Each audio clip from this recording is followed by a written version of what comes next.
Welcome back to another episode of Will It Build. You might have noticed I changed up the Will It Build routine a little bit, just making sure that I'm staying tip-top and fresh so I can continue to give you guys the best builds in Destiny 2. Now, before we start with this build that, believe me, is absolutely spectacular, we're of course going to do an emblem giveaway with this Will It Build episode. Two specific, actually. The Osmium Air Emblem, one of them I'm going to give away in this video. The code is somewhere hidden within this video on screen. And then the other one I'm going to give away to a random commenter down below who also likes the video and is subscribed to the channel. Now, with this emblem, I am also giving away another 3 of these codes in my live stream, twitch.tv/Mactics, throughout this week to celebrate the Guardian Games Rushdown Roulette. But getting to the actual build itself, I first want to calm any nerves that might be arising when you see that we are utilizing an exotic class item with this build. Do not worry, I have tons of alternative options for things that you could go with that will still make this build work perfectly fine. Now, this build is one that I'm super excited about because it revolves around the Barodiad exotic submachine gun, brand new with this episode. And don't worry if you don't have any of the intrinsics yet, any of the catalyst, any of the traits, any of the perks. You do not need to have them for this build specifically. What's really excited about the Barodiad SMG is the fact that the Taken Divergence trait, its exotic trait, can work differently depending on what path you are in the episode. So the base version of it allows you to accrue a lot extra blight if you hit 3 different targets in rapid succession. It basically works the same as 1 for all or stats for all. But if you're on the path of ambition, which all you have to do to get on the path of ambition is if you come to the last city and you come to Eris's flat landing zone right here, and you come to her apartment and you come to this little ball right here by the shaping slab, if it says harden your resolve, that means you are currently on the path of ambition. If you walk up to it and you see that the text prompt is embrace your ambition, then you will want to interact with it. That will set you on the path of the ambition, or path of ambition rather, sorry. And the reason we want to be on the path of ambition is because it changes how this trait actually functions. And instead of having hit 3 different targets for that extra blight to happen, we just have to beam the same target. So it's actually consistent or persistent damage rather on the same target, which is awesome because that makes this weapon significantly more viable in higher end content, where enemies are a lot tankier, where we're dealing with champions and things of that nature. Now, like I said, you don't have to have any of the catalysts or the traits or anything like this, but this thing is only going to get better as we accrue those throughout this act and throughout Act 3. I think something like Target Lock will be spectacular on this weapon, but I know it's going to work perfectly fine right now. Even without Target Lock, it's just going to get even better as time goes on. So what is the build that we have accompanying the Barodiad? So you can have any weapons, whatever you want. I really like having a Void special energy weapon, and we'll talk about a little bit why. And then I really love having a Void or Strand heavy weapon. And the reason why for that resides in our subclass. So what we got going on here, super of choice here really for you. I would recommend either going something like Shadow Shot Deadfall or Golden Gun Marksman. You can also alternatively go with Storm's Edge if you want to get Bolt Charge from Orb of Power pickup. If we're going with Deadfall, we'll get Overshield from Orb of Power pickup. If we're going Golden Gun Marksman, we're going to get Restoration from Orb of Power pickup, of course, thanks to the Facet of Purpose, where when we pick up an Orb of Power, we get an elemental buff based on our equipped super. Me, personally, I like the Overshield the most, and I just think, generally speaking, Tether's an exceptional super. Golden Gun can be okay, but it's not as great unless you're using Nighthawk. You could hot swap to Nighthawk to fire off the Golden Gun shot. It does depend what ends up happening with not swap, though, and how that develops, but we'll see as we go. The core loop I'm imagining for this build, though, involves our aspects and our class ability, because right here we've got Ascension in our first aspect slot. When we're airborne, we can use our air move to consume our class ability, jolt everything around us, and amplify ourselves. This is fantastic for a lot of reasons. One, Amplified received a lot of buffs going into this episode. So for example, it gives us even more damage resistance now. It makes enemies inaccurate towards us, and it's just overall a lot better. It also gives a 50 mobility stat point bonus whenever we are in possession of Amplified, which means that your mobility can kind of take a back seat in the stat department, which allows you to invest significantly more in other stats like resilience, discipline, and intellect, because for all intents and purposes, whenever you're Amplified, which with this build is going to be always, you're getting that 50 point stat bonus, even though we're at 5 mobility, 6 mobility. In gameplay terms, you're actually going to be at tier 10 mobility, the maximum. Now, Ascension's really neat because it receives some changes going into episode Heresy, where it's going to proc a lot of class ability effects where previously it didn't. One of those is going to be Threaded Spectre, which not only also gives us 3 fragment slots, we're working with 6 fragments with this build, as opposed to typically you're getting 5, but using our Ascension is going to create a Strand clone. And what's really nice is this Strand clone, since you're using Ascension airborne to make it, it's usually kind of mid-air, so it does a really good job of pulling enemies aggro from all over the place, because even if an enemy is like behind cover or you dodged behind cover or something like that, the clone being airborne just does such a good job of like, it's like moths to a flame, enemies to a threaded specter in this case. Furthermore, Ascension now activates the effects of class abilities, things like Marksman's Dodge, Gambler's Dodge, and Acrobat's Dodge. Now, I really like going Marksman's Dodge here because it means that every time we pop our Ascension, not only do we amplify ourselves, but we also create a clone to pull out enemy aggro, and we reload our equipped weapon. And in the case of something like Barrow Dyad, which has its Blighted Seekers loaded into the weapon when you do dodge, a gameplay loop I'm kind of feeling with this is you unload the magazine on something to build up all of your blight, then you pop your Ascension to amplify yourself, jolt nearby targets, create the Spectre to pull aggro, and to reload this gun, and then you let all the Blighted Seekers rip on the target that you just jolted. The rest of the build then is just a lot of buffs and other utilities to enhance that core gameplay loop, starting with things like Faceted Protection for bonus damage resistance whenever we're near enemies, which is going to be frequently, and we can do so safely as well, considering that we can create a Spectre to draw all aggro for us. We also have the Facet of Dawn, where anytime we land a powered melee hit against enemies, that is going to make us radiant, so even more damage from our Barrow Dyad. And this is where I want to turn our attention to our two basic abilities with Threaded Spike and Grapple Grenade. If you've been watching my channel for any amount of time, you've heard me say a million times that one of the main reasons Grapple Grenade is so spectacular is because it counts as a grenade and powered melee activation whenever you do your grapple melee, meaning it also procs things like Facet of Dawn. Now, when it comes to the Threaded Spike, you do have an option to swap this out if you would like to.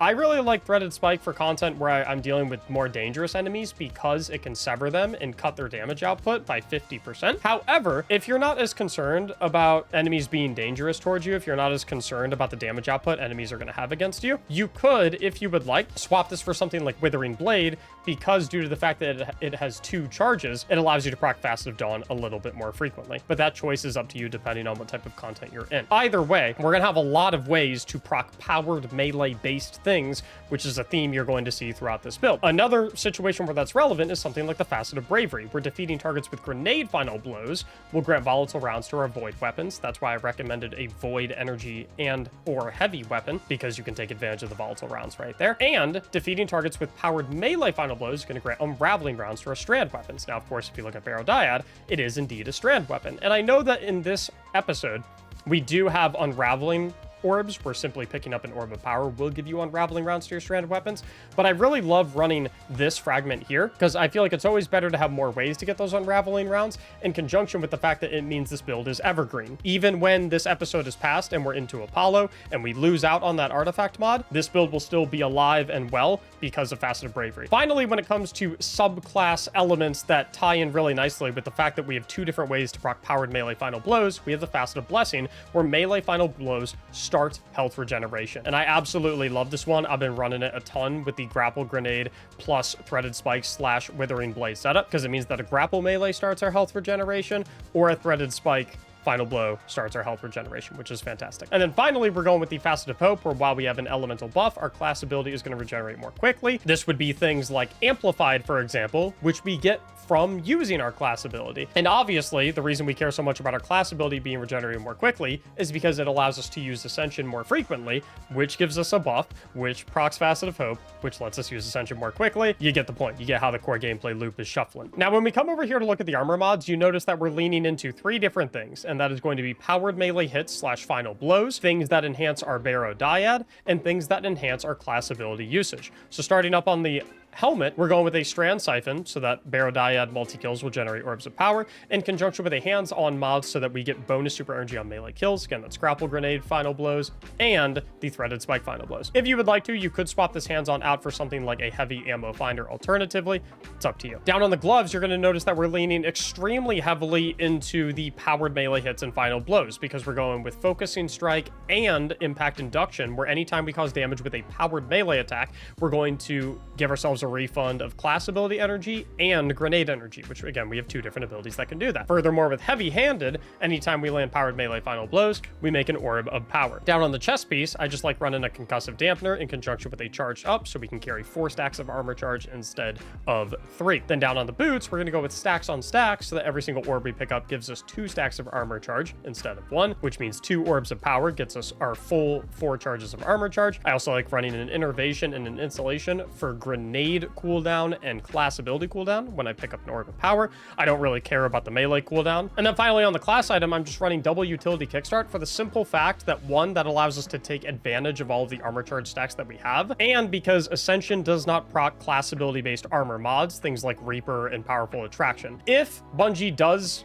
make an update to the game where using Ascension does proc things like Reaper and Powerful Attraction and Bomber and things of that nature, I probably would use all three of those on here, and then I would just get rid of my boots mods and I would go for something like Strand Weapon Surges if that ever does happen. Now, for the part everyone has probably been waiting for, the exotic class item perks. I've got 3 different combos that are going to work exceptionally well for you for this build, and I'm also going to show you a very easy way to acquire these. What you're going to want in column 1 is the Spirit of the Inmost Light. This is just going to allow you to get your ability chain going so often. Unfortunately, at the current moment, Ascension does not proc Spirit of the Inmost Light. It doesn't count as an ability activation. However, you're going to be using your other 2 abilities so frequently that I think you're going to end up being okay. But even without Ascension proccing Spirit of the Inmost Light, your ability uptime is still just so high with all of your mods and all of your fragments and things of that nature that the ability chaining is just absolutely spectacular. But first, I want to talk about the potential pairings that you're going to match up. Option number 1 is going to be Spirit of the Surturachne, where simply put, on grenade ability usage, you get Woven Mail for 10 seconds, absolutely huge damage resistance buff, and is going to make you extremely tanky with this build. Option number 2, if you want to go into the damage department a little bit more, is going to be the Spirit of the Synthoceps, where you get significantly increased melee damage when you're near enemies. This is going to proc both for your melee ability, so your Threaded Spike or your Shurikens. But what I really like is this also counts, of course, for the grapple melee portion, even though it is your grenade ability. Technically, Spirit of the Synthoceps still counts for it. But what I think is going to be the best for this is actually going to be the Spirit of Inmost Light paired up with the Spirit of Verity, where simply put, if you get a kill with a weapon whose element matches the element of your grenade, so in our particular situation, we're using a strand grenade and grapple grenade, if we get weapon final blows with a strand weapon, it gives us stacks of death throws, up to 5 stacks, which doubles our grenade damage and gives us 2.5 grenade energy every single second. So because you're going to want to take Spirit of the Inmost Light in the first column, regardless of which exotic class item combo you decide to go with, you are going to want to make sure that before you start farming them, which I will show you how to do in just a bit,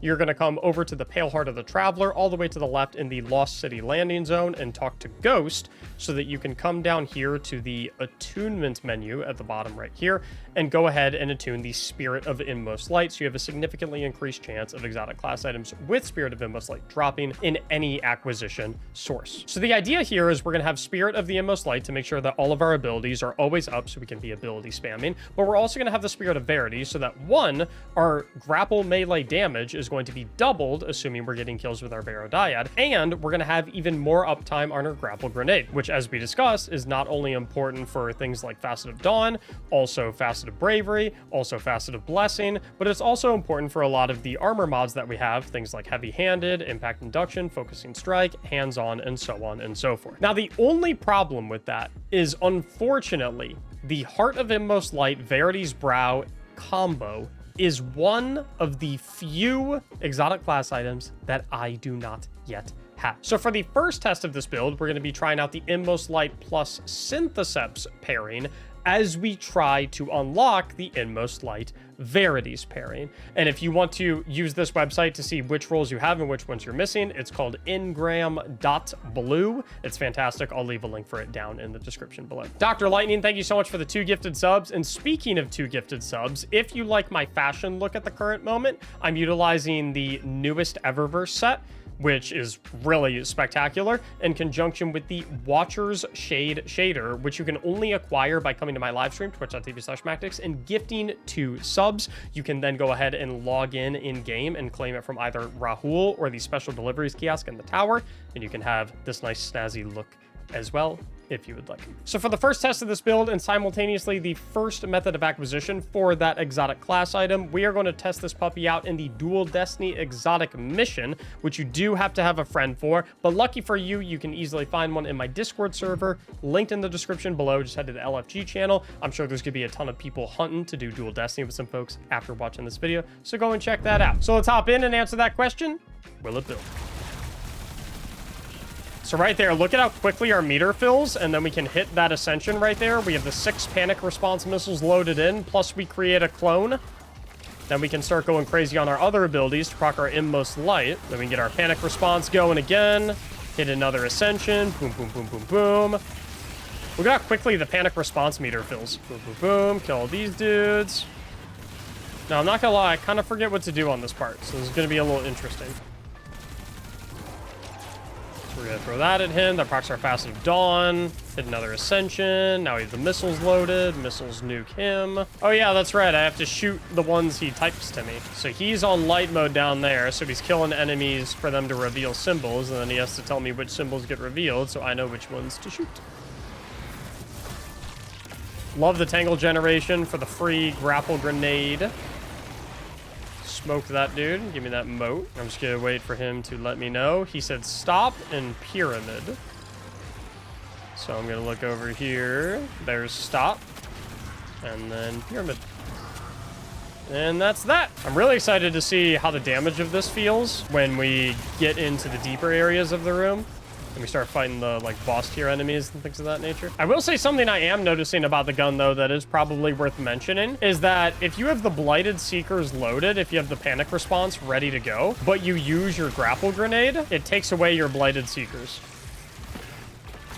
Oh, wait, no, it doesn't. I'm just waiting too long to use panic response. Pay close attention when I reload this gun. In the bottom left, I only have 6 seconds to use panic response and fire off the missiles. Something to keep an eye out for. There's another tanky knife. Oh my! I almost one-hit him with the grapple melee. Build's feeling kind of good. Pew! Me shooting a missile at that thrall is what you guys should do to the like and subscribe buttons down below. It's also worth noting, the first time that you run this mission every single week, you actually get 2 exotic class item drops instead of 1. So we get 2 chances at our inmost light verity roll. All right, so I'll kill the Torm. Torm is short for Tormentor. I'm just using slang. Let the missiles sing. Respectable damage. Okay, so he typed 4, 3, 2 as his missing ones, which means that's no good, that's no good, and that's no good. So I just shoot the 3 that I can see. So typically the easiest way to do this is you have a dedicated player who will get the final blow on the Tormentor, and then the other player just types which 3 of theirs are disconnected. So for example, he just typed 3, 6, 7. So I know that I don't want this one, I don't want this one, and I don't want this one. So I just shoot the remaining 3, because I know that those are connected for both of us. If I recall correctly, the goat tether here is like the... No, that was bad. That was extremely bad. It needs to be on the edge. One of the worst tethers ever tethered, in fact. I'm gonna grapple on over here, and then we gotta deal with the other one.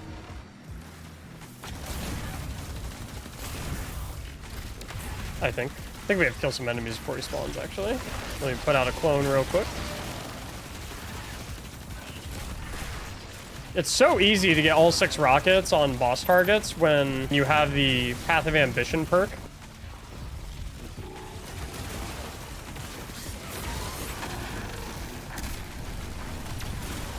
Very nice T-Crash. Hey, look, there's a clone right there. You should hit him.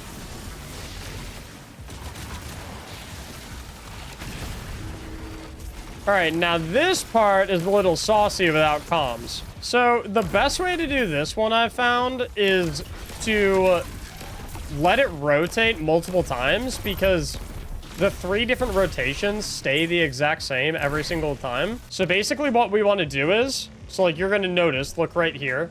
So at the current moment, it's 5, 6, 10, 11. You're going to notice not after this rotation, but after the next one, it's going to be 5, 6, 10, 11 again.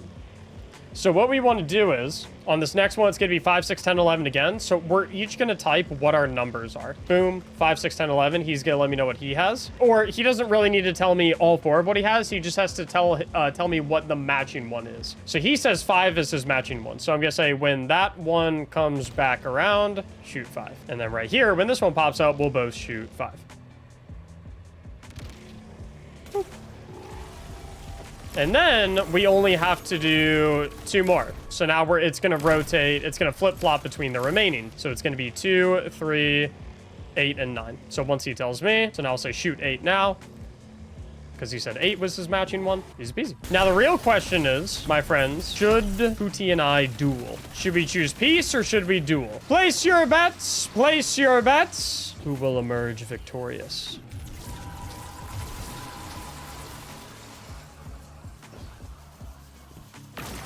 Whoa, whoa, whoa, whoa. He's bolt charging. Oh!